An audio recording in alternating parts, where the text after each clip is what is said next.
सारी कुछ ये जो घास काटने वाली वेपन्स है, इसके साथ में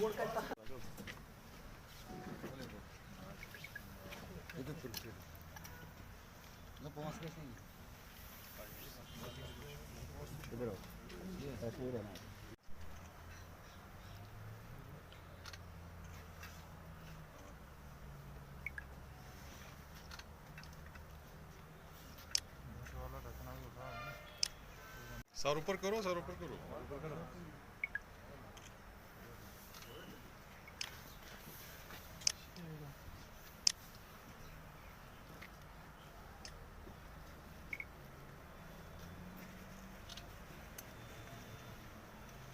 सबसे पहले मैं आपको सीक्वेंस ऑफ इवेंट्स बताऊंगा कि यह सिर्फ यहाँ पे चोरी नहीं हुई थी। ये 3-4 तारीख इंटरवेनिंग नाइट पहले काजीकुंड में इन लोगों ने चोरी की, वहाँ पे कुछ दुकानों को लूटा।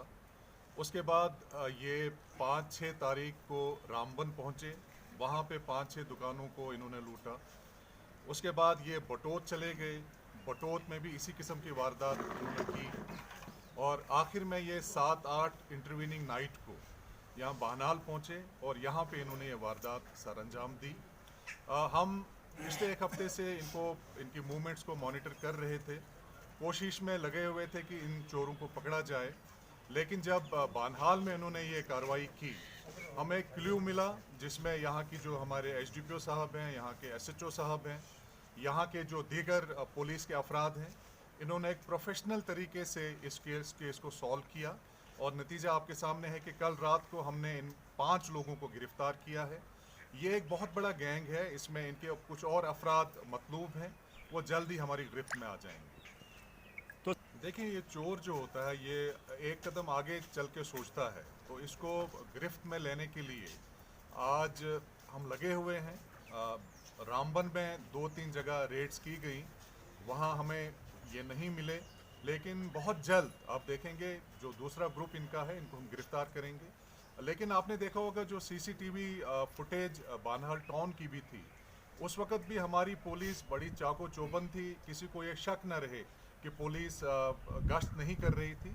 सीसीटीवी फुटेज में आप देख सकते हैं कि हमारे जवान उस कड़कती सर्दी में भी चाको चौबंद थे। लेकिन होता यह है कि हमें हमेशा 100% अलर्टनेस शो करनी पड़ती है, लेकिन चोरों को सिर्फ एक चांस चाहिए चोरी करने का, तो वो उसी चांस में लगे रहते हैं, वो उनको कभी ना कभी मिल जाता है। लेकिन मैं पब्लिक को यकीन दहानी कराना चाहूँगा कि यहाँ की पुलिस बहुत चुस्त है, अलर्ट है। आइंदा इस किस्म की वारदात ना हो, इस पे हम पूरी लगन के साथ, मेहनत के साथ कोशिश करेंगे। क्या अभी इन्वेस्टिगेशन चल रही है, कुछ रिकवरीज हमारे आपके लेफ्ट साइड, आप बाद में इनको कवर कीजिएगा, आपको लिस्ट भी दी जाएगी। इसमें कुछ कैश भी तकरीबन 33,000 के करीब रिकवर हुआ है, कुछ आइटम्स भी रिकवर हुई हैं, हमने डिस्प्ले किया हुआ है। लेकिन अभी तो शुरुआत है, अभी एक ही दिन हुआ है इस चोरी को क्रैक करने में। मुझे लगता है अगले एक हफ्ते में पूरी डिटेल आपके साथ शेयर की जाएगी। एक पॉइंट ये कि सर जो देखिए, इसमें जो इनिशियल हमारी इन्वेस्टिगेशन हुई है, इसमें 3 लोग इनके जो हैं मेन जो सरगना हैं, उसमें से फ़िलहाल एक को गिरफ्तार कर लिया गया है। अभी मैं नाम शेयर नहीं करूंगा क्योंकि अभी कुछ डिटेल्स हमें थोड़ा सीक्रेट रखनी पड़ेंगी। 2 जो इनके सरगना हैं उनकी तलाश जारी है, जब वो अरेस्ट होंगे आपके साथ वो डिटेल्स